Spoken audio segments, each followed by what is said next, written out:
Today, Guillaume and I check out the brand new 2-note cabinet and amp simulation, the Opus.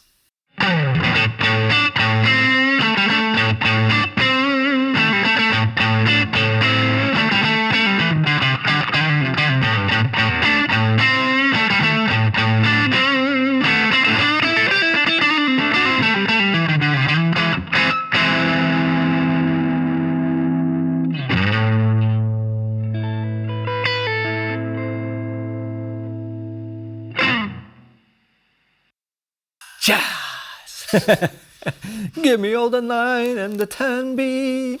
Hey everyone, the name is Kris. My name is Guillaume. Welcome to Thomann's Guitars and Basses. Sorry for that intro, and welcome It was awesome. to our 2 Notes Opus demonstration video, where we will demonstrate that brand new amp and cab simulation unit. So this is the new and improved Cab M. Basically. Yeah. So same form factor, we're looking at the same thing, but with much welcome additions to the pedal. So we'll go through the features, we'll take you through some sounds, we'll pair it with the Revolt guitar as a preamp, but you'll see not always necessary.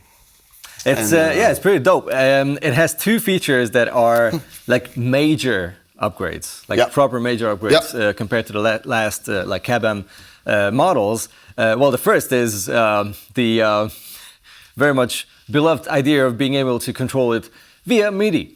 Yes. Which is back. It's back. Back in the game. So it does MIDI, which is awesome, of course. You'll see these kind of cabinet simulations on boards that will very often be controlled by like a MIDI controller or something like that. It has a lot of cabs built in effects and room simulations and everything, so it does make a lot of sense to be able to go back and forth. It doesn't have a foot switch as usual, so MIDI is kind of your way of using most of its features. And the other thing is that's really cool is the preamp simulation.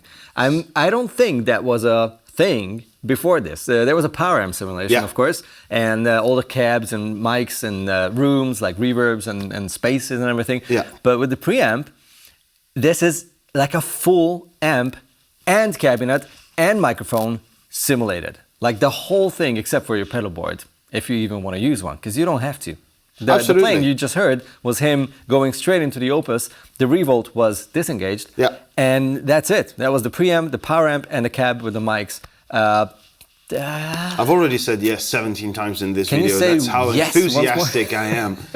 No, but that was only going through the Opus. So that preamp section, again, most welcome if you don't want to bother / just, you know, you like the simplicity of that kind of setup. You have your preamp, power amp, and cab simulation in one. That's really, really nice. But again, you still have the option to use it as the previous Cab M, disengage the preamp and even the power amp if you want to, and then use it paired with whatever preamp pedal you personally favor. Or also your normal amplifier that already is connected to a load box, which is very important. This is not a load box, so don't connect this to the speaker out of your amp and then just use it. Something will burn. Tube amps especially. That's not a good idea. What you can do is connect a load box to the speaker output of your amp, and then from the load box line out, you go into the Opus. That's how you connect it to actual amps. But that's the point where you definitely do not want a preamp and a power amp simulation in the Opus, so then you will disengage those and just use the cabs and the mics and the room emulations, etc. So yeah, the sound you heard in the intro was the Albion preamp, quite a crunchy sort of sound British we had voiced, going. What I suggest we do is plug yourself into that very same sound. And after that, I will disengage the preamp, and we can use the Revolt to see how the the differences between that particular preamp and just the cab sim with, in our case, the Revolt guitar. What I want to hear first is if you could go maybe through the preamp voicings. Because there's like an American clean, a British crunch. The Albion is what I would call like more of a plexi kind of British tone, and there are high gain stuff too. Maybe if you just click through and I'll play the preamps in the Opus before we even go further and engage the Revolt. Okay? I am ready with Foundry. Foundry.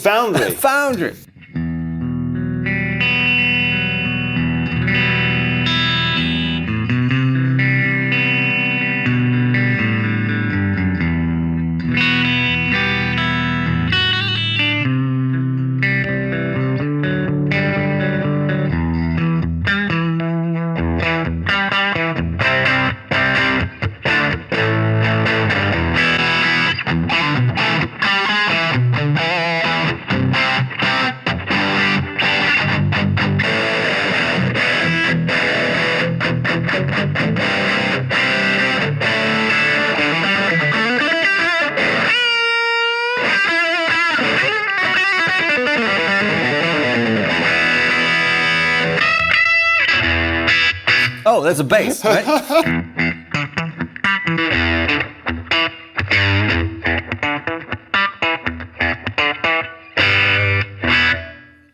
Okay, cool.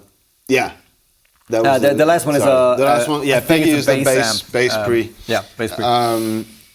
Yeah, but that's already super cool. Like, because if you know, if it's going to be an all-in-one solution, and you spend the money to get something nice like this, it's already a very nice set of tonal options without even having to add any sort of other pedal Preamps or whatever else. Yeah. So that's really cool that it does give you the option to just use that. Period. Yeah, yeah. The Albion is super nice. Yeah, I really like it. The Foundry is just very nice and flat, like kind of neutral. It does a little bit of that American clean sound the thing. Boomy low end. Yeah. The blackface kind of. If you're looking for like a very neutral, like basically digital, so infinite headroom platform, this is it. This is really, really cool. Let's disengage the preamp now. Yep. Which is as simple as clicking on preamp there, and we can take you through the Revolt.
That clean channel is so clean. It is extremely clean. Yeah, that's. I love the crunch, the British crunch, the middle, this channel. It's really obviously this is not a demo of the Revolt. Sure. You know, it does a lot more. Now you will also have the advantage of being able to control the Opus with the Revolt because they both do MIDI. Yeah. So you can make a preset with the clean, with one cab, and then use the crunch with another cab, and absolutely, which is, you know, I think to an extent what it was meant to do, like to work together like that. It's almost as if they were thinking about this whilst developing the Opus. So obviously the cap obviously the cap sim is disengaged on the Revolt. You also do want to do that if you're going to use it with different IRs. But I mean, we could spend a lot of time on the Opus diving into everything that's offered internally. If you're familiar with any of the Two Notes lineup and the Torpedo remote software, which is the one that you're using for that the Opus, you know, it takes a little, like, it's definitely a read the manual kind of thing. It is very instinctive to use, but there are so many like EQ options, reverb options, different parameters for the miking, for the cap, for the room, for everything. You have such a fine control over everything that you can just really make it your own, and quite quickly at that. But having the USB-C interface, USB-C. That's new too. And they didn't have to get sued by the EU. They just did it. It's insane. It's USB-C now, and it's MIDI, and it's everything. It's probably because Two Notes is French. And that's it. They know, they know things. It's a very nice piece of gear for people who don't want to use a lot of stuff and combine a lot of stuff, because it has all in there. And also, it's something that is definitely speaks to tweakers, someone who really likes to fine-tune their sound. The dynamic IRs that Two Notes makes are awesome and highly tweakable, which is, if it's your thing, it's gonna be lovely. Absolutely. Yeah. If you have any more questions about the ins and outs and the different functionalities, please do check out the link in the description below. That'll take you to the product page and you'll see everything that you need to see really on this. But at least for the sounds, I think that was fairly representative. Oh yeah. What I want to do though is drop the chug ourselves out of this video in a huge arena, please. I'm ready. And we'll see you down there in the comment section. Make sure to subscribe and all those fine stuff. See you in the next video. Bye-bye.